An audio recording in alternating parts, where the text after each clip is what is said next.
باب الحث علی الازدیاد من الخیر فی اواخر العمر.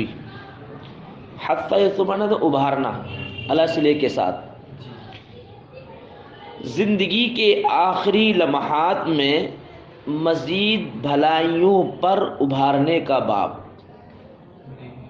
زندگی کے آخری لمحات میں مزید بھلائیوں پر برانگیختہ کرنے کا باب. قال اللہ تعالی، اللہ تعالی نے فرمایا اولم نعمرکم ما یتذکر فیہ من تذکر وجاءکم النذیر. امر یعمرو، عمر دینا، زندگی کا وقت دینا. ما یتذکر فیہ، رب فرماتا کیا ہم نے تمہیں زندگی نہ دی، کیا ہم نے تمہیں زندگی نہ دی. ما یتذکر فی، ایسی زندگی، ما ایسی زندگی، فی کی ضمیر ماں کی طرف لوٹ رہی ہے، ایسی زندگی میں جس زندگی میں نصیحت حاصل کرتا. من تذکرہ، نصیحت حاصل کرنے والا. من موصول، تذکر صلہ، موصول اپنے صلے سے مل کر تذکروں کا فاعل ہے. وجاءکم نذیر، اس کا عطف ما قبل جملے پر. وجاءکم نذیر، اور کیا تمہارے پاس نہیں آیا ڈر سنانے والا؟ نبی مراد ہے، یا پھر اس سے مراد بڑھاپا بھی ہے. بڑھاپا نہیں آیا جو بڑھاپے بھی ڈراتا ہے، اس طرف ترغیب دیتا کہ اب گناہ سے بچنا چاہیے اور نیکیاں کرنا چاہیے. ویسے اکثر مفسرین کرام کا اتفاق یہی کہ نذیر سے مراد ڈر سنانے والا، نبی کریم صلی اللہ علیہ وسلم جہنم کے خوف سے ڈرانے والے. اور اس میں الف جو ہے یہ استفہام انکاری آئی ہے، استفہام انکاری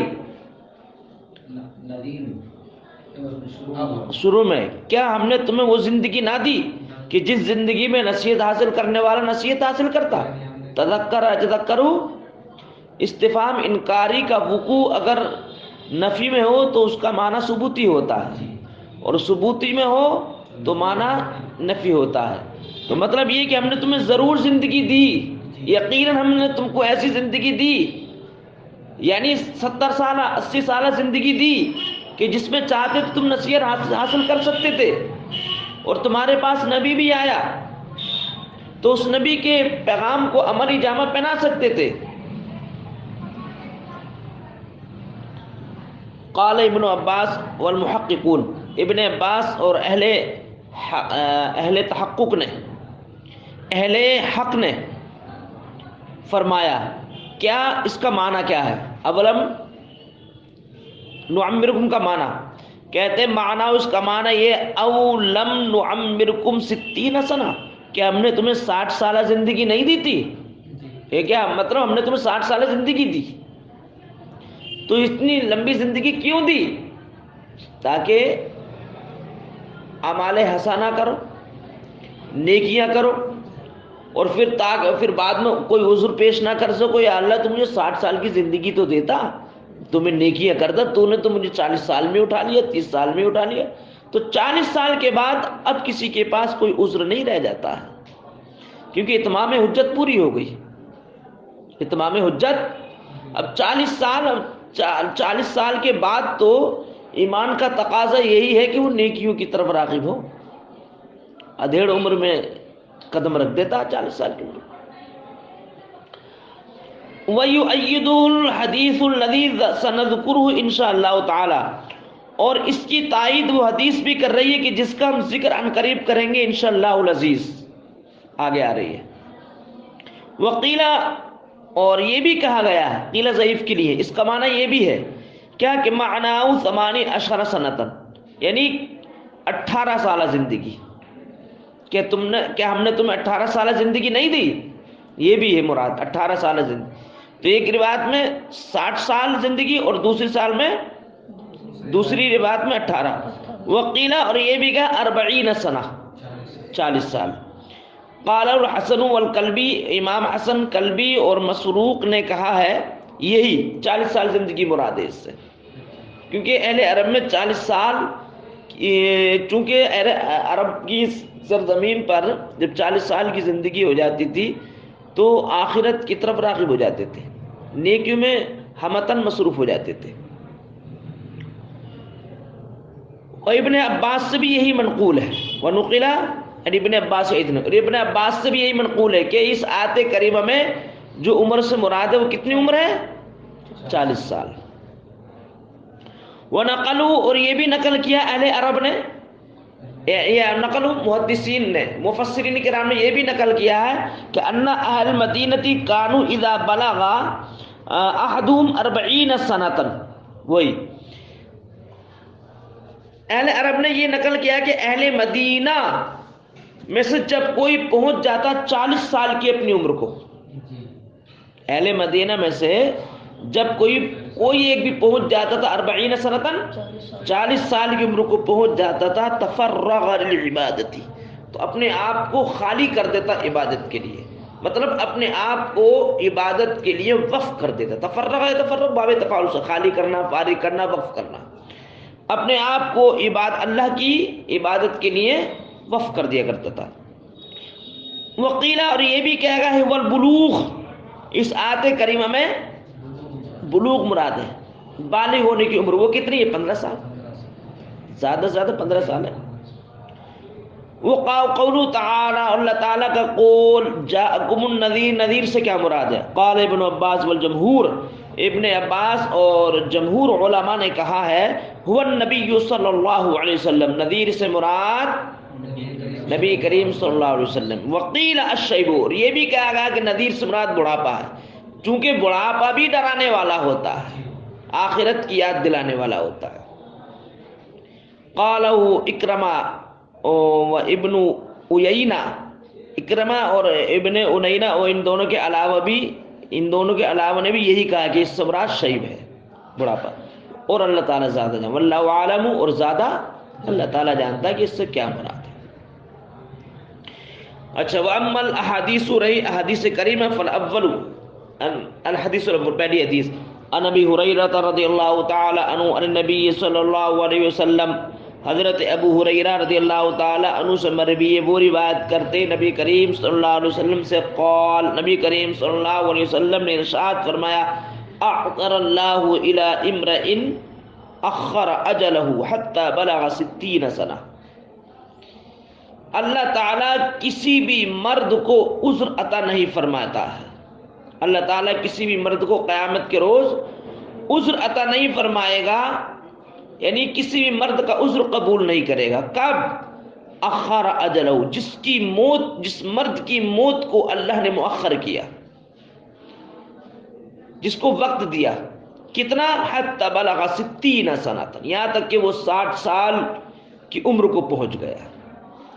تو اس سے پتہ یہ چلا کہ 60 سال کی جب انسان کی زندگی ہو جائے تو اب 60 سال کے بعد اللہ تعالیٰ اس کا کوئی عذر قبول نہیں کرے گا، یعنی 60 سال کی عمر کو پہنچ جائے، وہ قیامت کے روز یہ کہے کہ اللہ تو نے مجھے زندگی بہت مختصر سی دی، میں نیکی اس لیے نہیں کر سکا، اور زندگی مجھے دے دیتا تو میں نیکیاں کرتا، نہیں، کوئی عذر قبول۔ 60 سال کی زندگی گویا یہ موت کے قریب پہنچ جاتا آدمی، 60 سال کے بعد تو اس کو کوئی بھروسہ نہیں کب موت آ جائے، کیونکہ 60 سال سے پہلے تو امید ہوتی ہے، جوانی ہے، جیسے 50 سال 40 سال 45 سال کی عمر میں ہوتا تو انسان کو ایک امید ہوتی ہے کہ یار ابھی تو میں جوان ہوں، نیکی کر لوں گا، لیکن 60 سال کے بعد تو کوئی امید ہی نہیں ہے، کب انسان کب جو ہے روح قفس انسری سے پرواز ہو جائے کچھ پتہ نہیں۔ تو 60 سال کی زندگی میں جب آدمی قدم رکھ دے تو اس کو چاہیے کہ زیادہ سے زیادہ نیکیوں کی طرف راغب ہو، اور ایمان کا تقاضا بھی یہی ہے کہ ایمان کی تقاضوں کو پورا کرے۔ ایمان کے تقاضے کس چیز سے پورے ہوں گے؟ اس کی شاخیں لگائے، ایمان کی شاخیں کیا؟ اعمال حسنہ، نیکی، زیادہ سے زیادہ نیکیاں کرے، نمازوں کی پابندی کرے، حج زکوٰۃ جو فرض ہوا ادا کرے۔ اچھا، 20 سال کی 15 سال کی عمر میں اس کا عذر، اور بھائی گناہ جو اگر وہ اللہ تعالیٰ کی ذات پر منحصر ہے، چاہے تو قبول کر لے چاہے تو نہ قبول کرے، لیکن 60 سال کے بعد تو عذر قبول ہی نہیں کیا جائے گا۔ 60 سال سے پہلے اللہ تعالیٰ کی ذات پر منحصر ہے،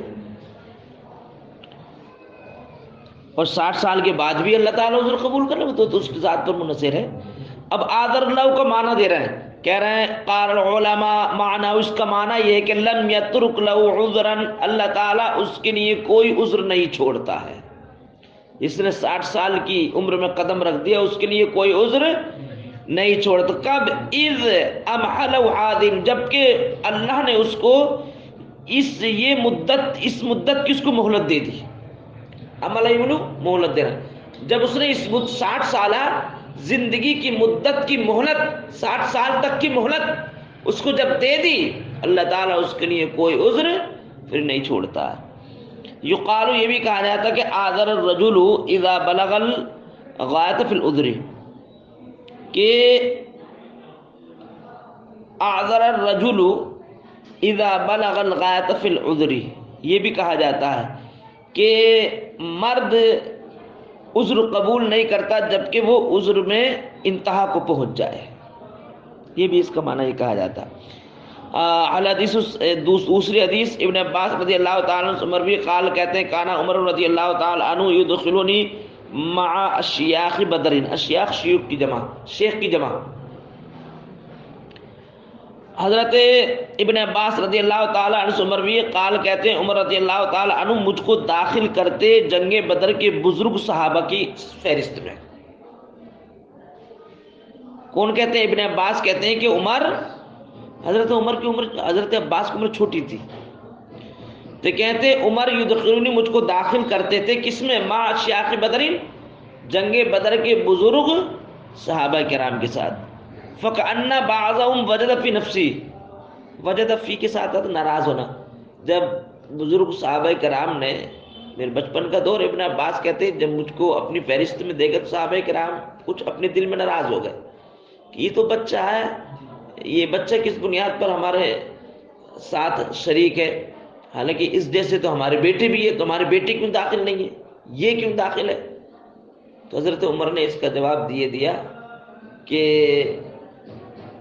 عمر، یہ عباس جو ہے، عباس کو جو تمہارے ساتھ مرتبہ دیا جا رہا ہے وہ علم کی بنیاد پر، حضرت عباس کو علم تھا، تو پتہ یہ چلا کہ فضیلت برتری جو دی جاتی ہے وہ عمر کے اعتبار سے نہیں، علم کے اعتبار سے۔ فکان بعضم، تو گویا بعض صحابہ کرام نے جو ہے اپنے دل میں ناگواری کا اظہار کیا۔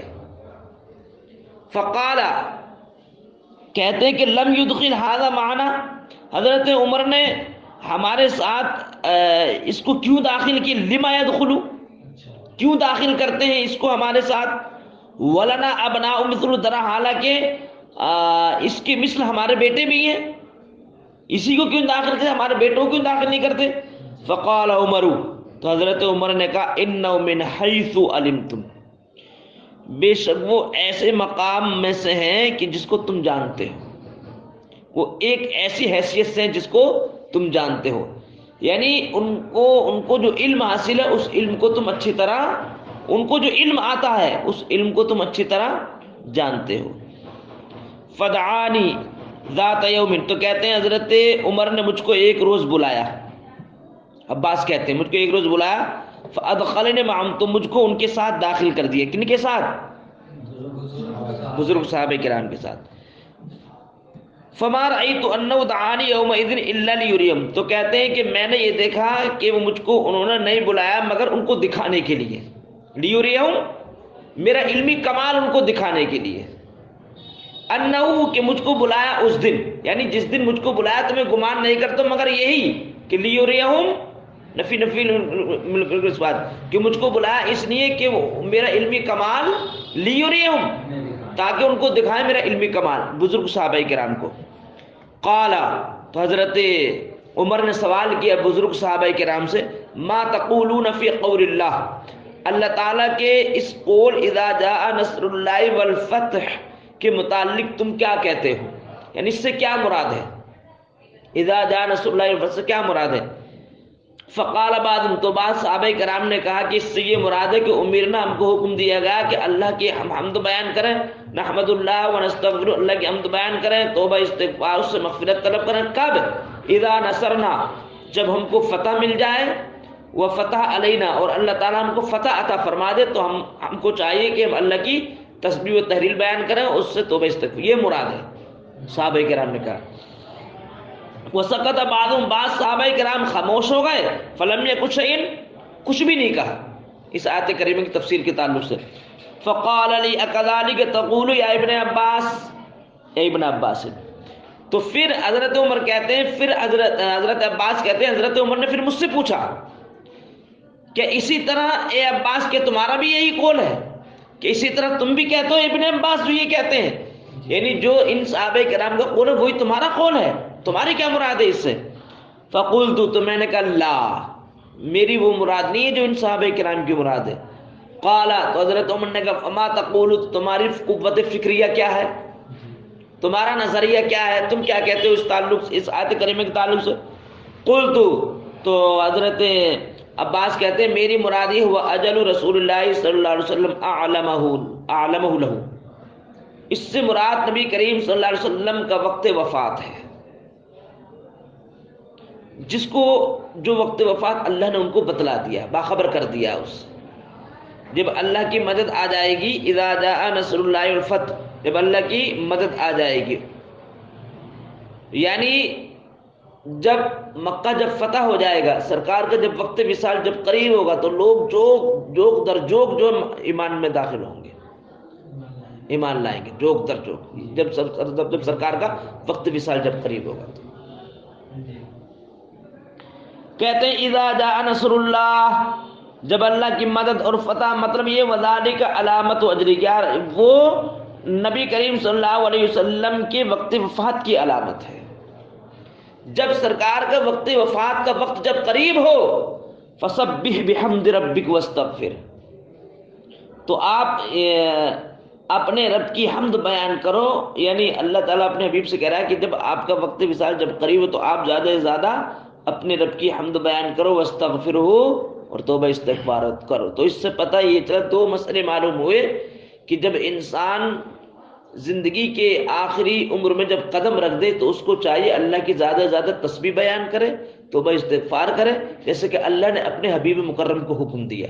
اور دوسرا مسئلہ اس سے یہ بھی معلوم ہوا کہ انسان کو جو عظیم مرتبہ حاصل ہوتا ہے وہ عمر کی بنیاد پر نہیں، انہیں کی بنیاد پر. تو بزرگ صحابہ کرام میں حضرت عمر کا ابن عباس کو داخل کرنا یہ اس بات پر دلالت کرتا ہے کہ علم کے اعتبار سے انسان کو فوقیت درجہ دینا چاہیے. الثالث، اچھا، فقال عمر، تو حضرت عمر نے کہا ما اعلم من الا ما تقول، میں بھی نہیں جانتا ہوں عباس مگر وہی جو تم جانتے، جو تم کہتے ہو وہی میں جانتا ہوں، میں نہیں جانتا مگر وہی جو تم کہتے ہو. یعنی میری بھی اس سے یہی مراد ہے. اور بزرگ صحابہ کرام نہیں بتلا پائے اس سے کیا ہوا، حضرت عباس کو علم تھا، بتلا دیا. تیسری حدیث عن عائشہ رضی اللہ تعالی عنہ، حضرت عائشہ رضی اللہ تعالی عنہ سے مروی ہے، قالت کہتی ہے ما صلی رسول اللہ صلی اللہ علیہ وسلم صلاۃ بعد ان نزلت فیہ علیہ، اللہ کے رسول صلی اللہ علیہ وسلم کوئی بھی نماز جب پڑھتے تھے اس آیت کریمہ کے نازل ہونے کے بعد، اذا جاء نصر اللہ الفتح، اس آیت کریمہ کے بعد کوئی نماز نہیں پڑھتے تھے الا یقول فی، مگر اس میں یہ کہتے تھے، کیا کہتے تھے؟ مقولانہ سبحانک ربنا وبحمدک اللہم اغفر لی، یہ کثرت سے کر. جب یہ آیت کریمہ نازل ہو گئی تو ہر نماز میں یہی پڑھتے تھے کثرت سے، کیا؟ سبحانک ربنا، اے ہمارے رب پروردگار، ہم تیری تسبیح بیان کرتے، تیری حمد بیان کرتے، اے میرے مولا اللہم اغفر لی، اے میرے مولا میری بخشش فرما دے، مطلب میری امت کی بخشش فرما دے. متفق علیہ. وفی روایت فی الصبی، اور ایک روایت میں انہی سے مروی ہے، کن سے؟ حضرت ابن عباس سے، حضرت عائشہ سے، حضرت عائشہ سے مروی ہے، دونوں سے، یعنی امام بخاری اور مسلم. کان رسول اللہ صلی اللہ علیہ وسلم یکثر ان یقول فی رکوعہ و سجودہ، اللہ کے رسول صلی اللہ علیہ وسلم اپنے رکوع سجود میں کثرت سے کہا کرتے تھے سبحانک اللہم ربنا وبحمدک اللہم اغفر لی. ٹھیک ہے، یہ تدبر القرآن، تو آپ قرآن کے احکام پر عمل کرتے تھے، یعنی معنی اس کا معنی کیا ہے؟ تبل القرآن کا معنی یہ ہے یعمل ما امر به فی القرآن، آپ عمل کرتے تھے قرآن پاک کے ان تمام احکام پر جس کا اللہ نے آپ کو حکم دیا، یعنی قرآن پاک کے تمام احکام پر جس کا آپ کو یہ امرا بھی جس کا آپ کو حکم دیا گیا تمام احکام پر عمل کرتے تھے۔ فی قولی تعالی، اللہ تعالیٰ کے اس قول میں فسبح بحمد ربک واستغفر۔ وفی روایت المسلمہ، مسلم کی روایت میں کان رسول اللہ صلی اللہ علیہ وسلم یکثر ان یقول قبل ان یموت، اللہ کے رسول صلی اللہ علیہ وسلم وقت وفات سے پہلے کثرت سے یہ پڑھا کرتے تھے کیا؟ سبحانک اللہم وبحمدک استغفرک واتوب الیک۔ قالت عائشہ، تو عائشہ کہتی ہیں قلت یا رسول اللہ، میں نے عرض کی اللہ کے رسول، ما هذه الکلمات التي اراک احدثتها تقولها، یہ کلمات کیا ہیں جو کلمات یہ ما هذه الکلمات، یہ کلمات کیا ہیں جو میں آپ کے اندر دیکھ رہی ہوں کہ آپ ان کو اسرنو پڑھتے ہو؟ احدثتها اسرنو یعنی بار بار پڑھتے ہو، یعنی ان کلمات کے کیا کام ہیں جو آپ کے اندر میں دیکھتی ہوں، جو آپ کو میں دیکھتی ہوں کثرت سے پڑھتے ہوئے؟ قال، تو سرکار نے ارشاد فرمایا جو التلی علامت فی امتی، میرے لیے میری امت میں ایک علامت بنائی گئی ہے، وہ کیا؟ وقت وفات، کیا کہ اذا رأیتها، جب میں اس کو دیکھوں علامت کو، قلتها تو میں کہوں اذا جاء نصر اللہ والفتح الی آخر، مطلب اذا جاء نصر اللہ والفتح یہ کیا ہے؟ میرے وقت وصال کی علامت ہے، جب میں اس کو پڑھوں تو کیا پڑھوں؟ توبہ استغفار کروں گا۔ وفی روایت اللہ، اور ایک روایت میں امام مسلم کی روایت میں لہو، امام مسلم ایک روایت میں کان رسول اللہ صلی اللہ علیہ وسلم یکثر من قول، اللہ کے رسول صلی اللہ علیہ وسلم سبحان اللہ و بحمدہ استغفر اللہ و اتوب الیہ کے قول کو کثرت سے کہا کرتے تھے۔ سب ایک ہی روایت ہیں، سب ذات ایک ہی معنی، سب کا مفہوم ایک ہی ہے۔ قالت، حضرت عائشہ نے کہا یا رسول اللہ اراکا تکثر من قولی سبحان اللہ، اے اللہ کے رسول میں آپ کو سبحان اللہ و بحمدہ استغفر اللہ اتوب الیہ کے قول کو کثرت سے پڑھتے ہوئے دیکھتی ہوں۔ فقالا، تو سرکار نے فرمایا اخبرنی ربی، میرے رب نے مجھ کو خبر دی ہے کہ میں ان قریب ایک علامت کو دیکھوں گا اپنی امت میں، اپنی امت میں ایک علامت کو دیکھوں گا۔ فَإِذَا رَأَيْتُ، جب میں اس علامت کو دیکھوں تو اکثرتُ من قول، کہ جب میں اس علامت کو دیکھوں تو کثرت سے یہ قول یہ پڑھوں کیا؟ سبحان اللہ و بحمدہ استغفر اللہ اتوب الیہ فقد رأیت، تو میں نے اب اس کو دیکھ لیا۔ وہ علامت کیا ہے؟ اذا جاء نصر اللہ والفتح، فتح مکہ، یعنی ورأیت الناس، جب فتح مکہ ہو جائے تو تم لوگوں کو دیکھو گے اللہ کے دین میں جوک در جوک داخل ہوتے ہوئے، یعنی آپ کا وقت وصال جب قریب ہوگا تو لوگ زیادہ سے زیادہ ایمان لائیں گے، تو وہی آپ کا وقت وصال ہے۔ تو فسبح بحمد ربک واستغفرہ، تو آپ اپنے رب کی کثرت سے تسبیح پڑھنا، توبہ استغفار نہ کرنا، بے شک وہ توبہ قبول فرمانے والا ہے۔ الرابع، چوتھی حدیث انس سے مروی ہے، قال کہتے ہیں ان اللہ عز و جل تابع الوحی علی رسول اللہ قبل وفاتہ، اللہ نے وحی کو اپنے حبیب مکرم پر وفات سے پہلے کثرت سے وحی نازل فرمائی۔ تابع الوحی، کثرت سے اللہ نے وحی نازل فرمائی اپنے حبیب مکرم پر کثرت سے، قبل وفاتہ، وفات سے پہلے، حتی توفی اکثر ما کان الوحی، یہاں تک کہ آپ نے وفات پائی اکثر ما کان الوحی، اس وقت جب آپ پر کثرت سے وحی نازل ہوئی، کثرت سے وحی نازل ہونے کے وقت آپ نے وحی وفات پائی۔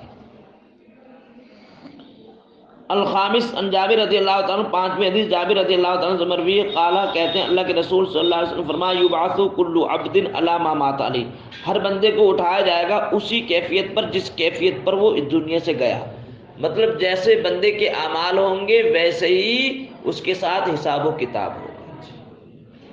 اگر اچھے اعمال ہوں گے تو اس کو جنت ملے گی، جیسے بندے کے اعمال ہوں گے ویسے ہی اس کو قیامت کے روز اس سے حساب کتاب ہوگا قیامت کے روز۔